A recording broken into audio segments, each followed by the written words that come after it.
Hey everyone, and welcome back to another video. And in this video, I'm going to show you how to connect your website to Impact account. Now this video is going to be particularly useful for individuals. Let's say that you want to go ahead and connect your website to your Impact account so that when you apply for brand partnerships, these brands will be able to see your website. How do you actually go ahead and add your website? Now this video is going to be short, sweet, and simple, guys. There's not going to be a lot of steps involved. So in order to do this, what you're first going to do is log on to Impact. Then on the left-hand side, you want to click on these three dots and then click on Settings. Once you're under Settings, you want to scroll down to where it says Media Properties. Click on Media Properties, and then on the upper right-hand corner, you want to click on Create Media Property and then click on Website.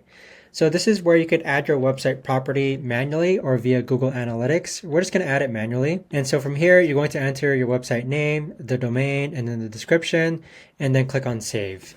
But that right there, guys, is the best and easiest way that I know of to actually go ahead and add your website to Impact. If you guys know of a better or easier way to actually do this, let me know in the comments down below. I would love to know. Thanks so much for watching, everyone, and I'll see you guys all in the next video.